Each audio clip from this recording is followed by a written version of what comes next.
What's up everyone, in today's video I have another Japanese lock for you, and this one was particularly difficult for me, so let's take a look what it is. It's a 7-pin Goal Z cylinder.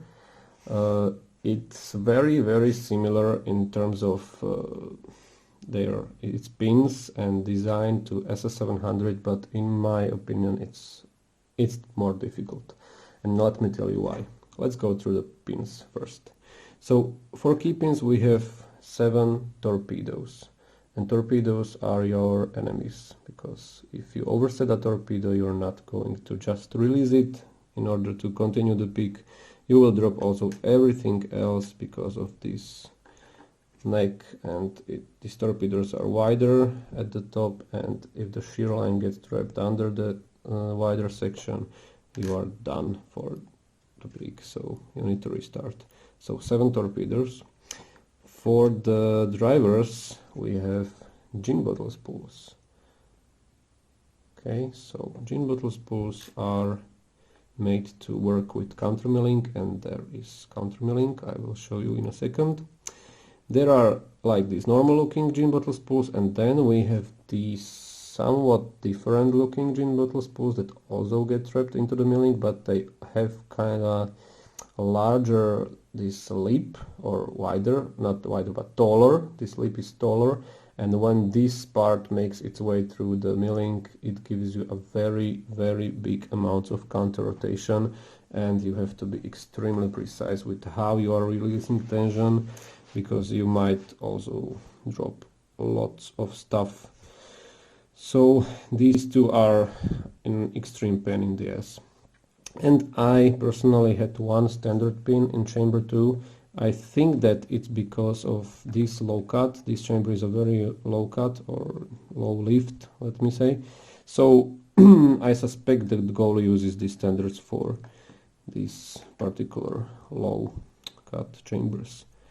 Okay, so we have basically 6 gin bottle spools. 2 of them are these evil ones.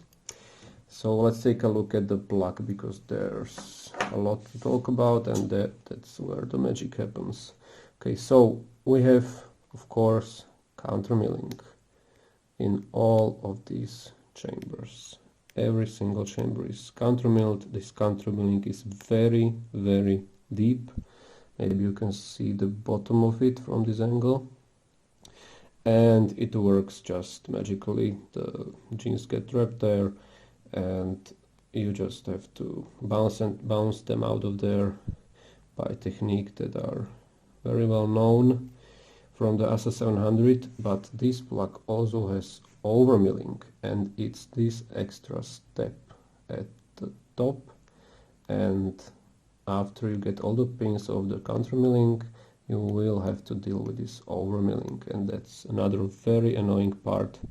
I will tell you why when I get to it. So we have countermilling and overmilling, so that's nice. And we have also these two guys, these ball bearings that are placed at the sides of the plug, and these are your friends because they help you with counter rotation, so you don't have to do the 2 tension wrenches float picking style, but you just need one, and these 2 guys make the counter rotation for you, so that's really nice. So how does this lock pick? Well, it's a very technically difficult lock, one of the probably hardest I ever opened, because it has just amazing tolerances.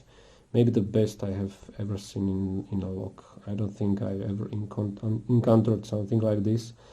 And what does this mean is that this lock is so well machined that some of these pins literally bind at the same time. So it's not like you set one pin after another. You literally have to work on some of the pins at the same time. So you have to find a degree of counter rotation of the plug when you can push 2 of the pins at the same time above the shear while having almost no feedback. It's like pushing on air basically, and you have to just know how high you have to lift them, and then, excuse me, apply tension. So, and sometimes in some locks even 3 of the pins bind at the same time, so that's a complete nightmare. So you just in phase 1 try to set all of these genes out of the countermilling, and when you do so you have to deal with the overmilling. So all of these need one more click, but you are not too sure which ones are they, because this overmilling gives a very little feedback. You can somewhat feel it. These drivers don't have that springy sensation when they are stuck in the overmilling, but it's not that clear, and when you make it to that phase you will think twice before you force some pin up, because you have these damn torpedoes. So you just have to be sure that indeed this pin is in overmilling. I'm gonna just click him up. So from the overmilling the pins of course can be forced. You don't need any floating or releasing tension, maybe a little bit, but they can be forced up, but you have to be sure that you want to force. Okay, here we go. 6.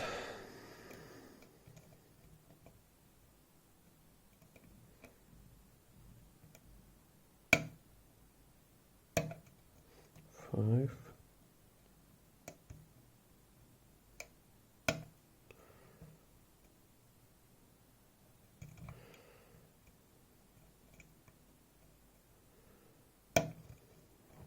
7. The fuck dropped that? I don't know. Probably nothing.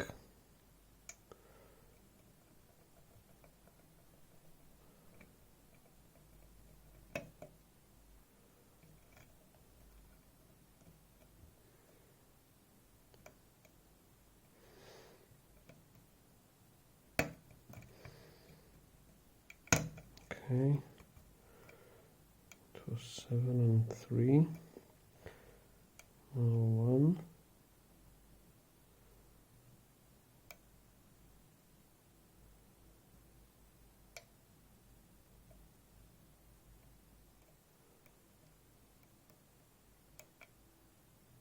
Okay.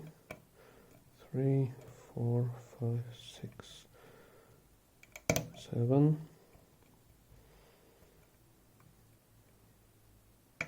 3, 4, 5, 6, 7.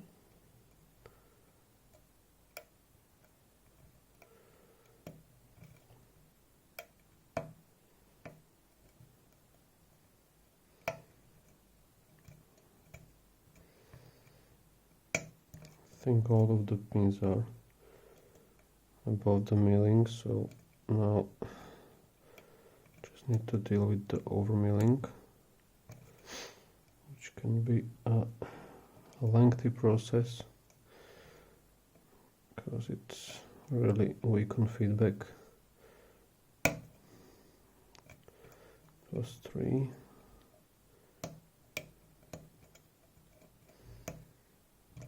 5, 6, 7. Click on 1. Good click on 3. Click on 4. It was 6. And you just have to do this like several times in a row. It really gives shit feedback. 6, 7 should be good. 1 nothing, 2, 3, 4, 5. And obviously I'm scared as fuck to overset those torpedoes now, because you can easily do it by accident.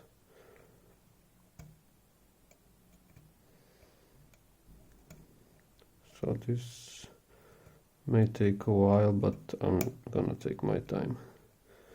I don't care, because I don't wanna mess up at this point. when I think that these pins might be just about the countermilling finally.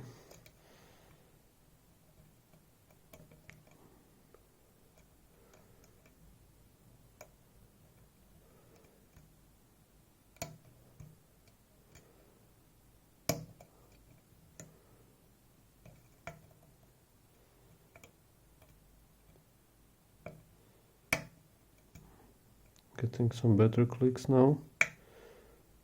3, 4, 5, 6. Not sure about 7. Fucking no. I mean, leave him alone for now. 3, 4. I think 7 might be.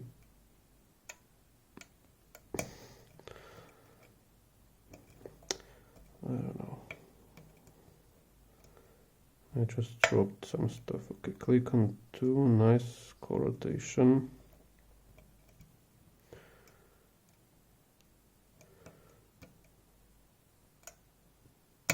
Click on 3.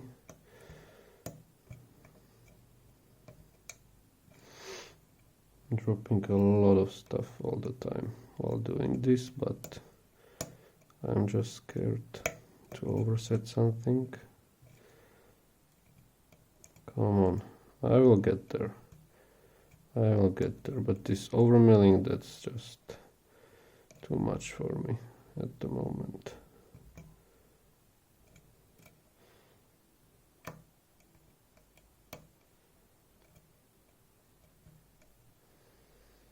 Three.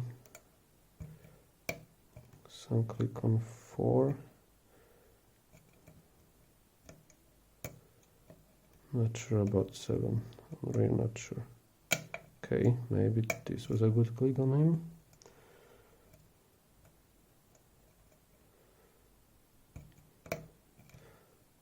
Five, 6, 7 feels a lot better now.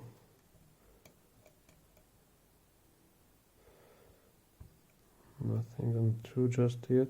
3.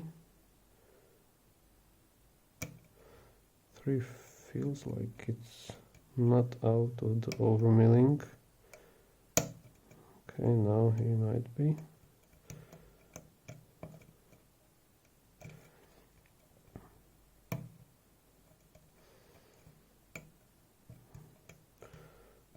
Going through the pins just again. Getting some clicks out of the back pins all the time. 2 is finding a little bit harder, but okay, that was a click out of 5. 1 more out of 1. Click on 2. Fuck, that was another rotation. I was really hoping this will be it. Okay, I guess I need to work a little more on these pins. Maybe 4.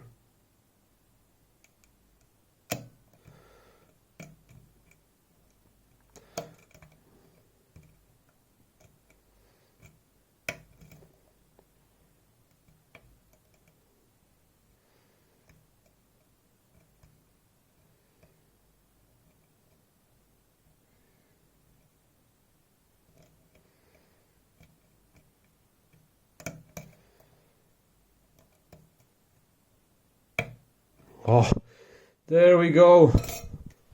Jesus Christ, that took me a while. I'm sorry. It's overmilling, it's just killing me.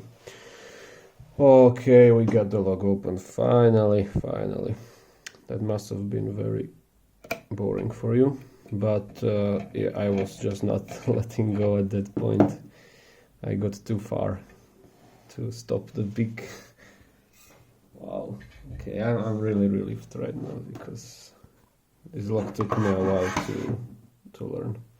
Okay, let's just not lose it from the frame. Okay, let's get this thing and say goodbye to him.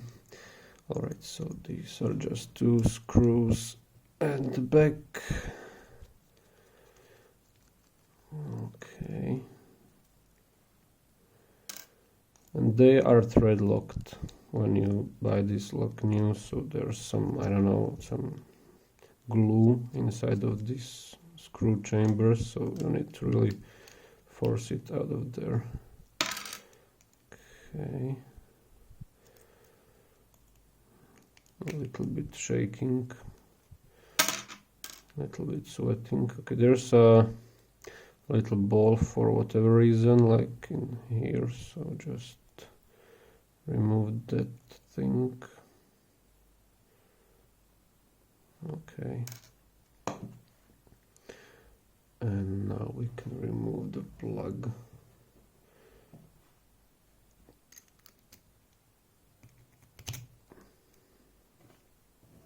So you really need to be careful about those 2 ball bearings that are spring loaded and are located at the sides of the plug, just near the front.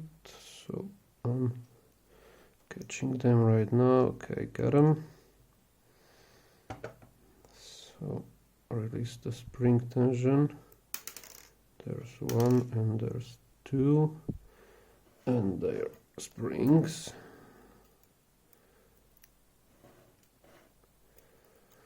Wow, I'm so happy right now.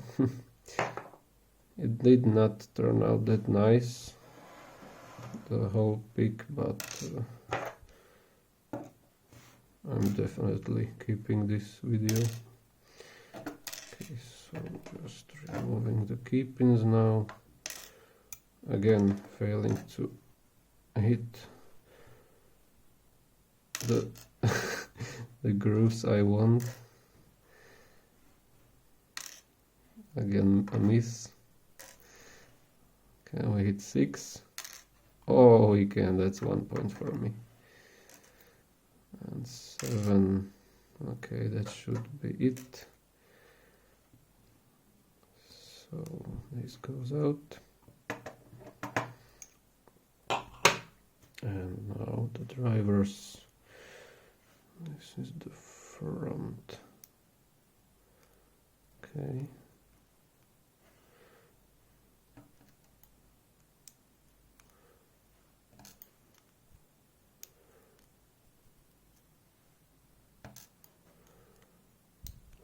Four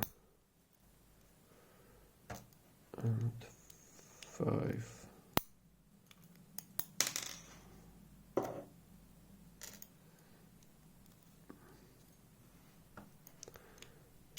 6.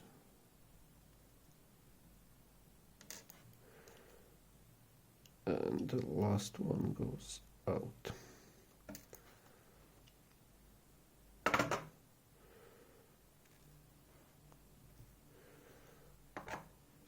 Springs.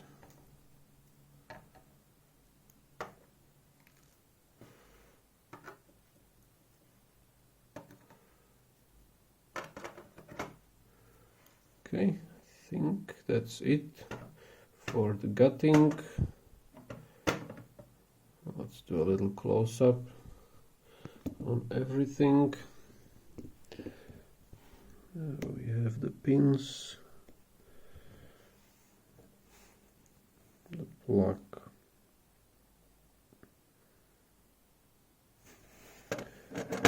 and the core.